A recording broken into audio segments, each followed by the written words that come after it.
നമസ്കാരം. നമ്മളിൽ പലരും എപ്പോഴും ആലോചിക്കുന്നൊരു കാര്യമുണ്ടല്ലേ, എങ്ങനെയാണ് ഒരു യഥാർത്ഥ ആത്മീയ ഗുരുവിനെ തിരിച്ചറിയുക? അപ്പോൾ ഇന്ന് നമ്മൾ സംസാരിക്കാൻ പോകുന്നത് അതിനെക്കുറിച്ചാണ്. ഒരു ജെനുവിൻ ഗൈഡിന്റെ പ്രധാന ക്വാളിറ്റീസ് എന്തൊക്കെയാണെന്ന് നമുക്കൊന്ന് നോക്കാം. അപ്പോൾ നമുക്ക് ഏറ്റവും ബേസിക്കായ ഒരു ചോദ്യത്തിൽ നിന്ന് തന്നെ തുടങ്ങാം. ആരാണ് ശരിക്കും ഒരു യഥാർത്ഥ ഗുരു? ഇവിടെയാണ് നമ്മൾ ശ്രദ്ധിക്കേണ്ട ഒരു പ്രധാന കാര്യം. ഒരു യഥാർത്ഥ ഗുരു നിങ്ങൾക്ക് പുതിയതായിട്ടൊന്നും തരികയല്ല ചെയ്യുന്നത്. ശരിക്കും പറഞ്ഞാൽ നിങ്ങളുടെ ഉള്ളിൽ ഓൾറെഡി ഉറങ്ങിക്കിടക്കുന്ന ആ അറിവിന്റെ തീയെ ആളിക്കത്തിക്കുകയാണ് അദ്ദേഹം ചെയ്യുന്നത്. ഇതൊന്ന് സിമ്പിളായിട്ട് ചിന്തിച്ചു നോക്കൂ. വെറും കരിയെടുത്ത് ഊതിയാൽ എന്താ സംഭവിക്കുക? കുറെ ചാരം പറക്കും, അത്രയുള്ളൂ അല്ലേ?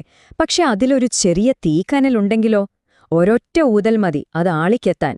അതുപോലെ തന്നെയാണ് ഇവിടെയും. അറിയാൻ ഒരാഗ്രഹം, ഒരു തീപ്പൊരി നിങ്ങളുടെ ഉള്ളിലുണ്ടെങ്കിൽ മാത്രമേ ഒരു ഗുരുവിന് നിങ്ങളെ സഹായിക്കാൻ പറ്റൂ.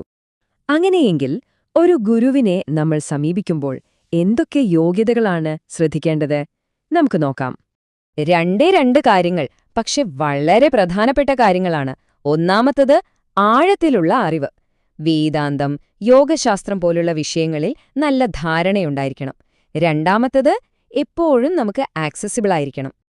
ഈ എപ്പോഴും അവൈലബിൾ ആയിരിക്കണം എന്ന് പറയുന്നതിനൊരു കാരണമുണ്ട്, വെറുതെ അല്ല. ക്രിയായോഗം, കുണ്ടലിനി ധ്യാനം ഇങ്ങനെയുള്ള അഡ്വാൻസ്ഡ് പ്രാക്ടീസുകളൊക്കെ ചെയ്യുമ്പോൾ നമ്മുടെ ശരീരത്തിലൊരു ഹൈ വോൾട്ടേജ് എനർജി പോലെയാണ് ഉണ്ടാകുന്നത്. ആ സമയത്ത് കറക്റ്റ് ഗൈഡൻസ് അത്യാവശ്യമാണ്, അല്ലെങ്കിൽ അപകടമാണ്. അതുകൊണ്ടാണ് പറയുന്നത്, ഒരു യഥാർത്ഥ ഗൈഡിനെ നമുക്ക് എപ്പോൾ വേണമെങ്കിലും കോൺടാക്റ്റ് ചെയ്യാൻ പറ്റണം. ചിലപ്പോൾ നേരിട്ട് കാണേണ്ടി വരും, അല്ലെങ്കിൽ ഒരു ഫോൺ കോളിലൂടെയാവാം.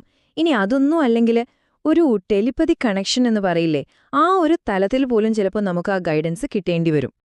അപ്പോൾ ഈ കാര്യങ്ങളെല്ലാം കേട്ട് കഴിയുമ്പോൾ അവസാനത്തെ ചോദ്യം നിങ്ങളോടാണ്.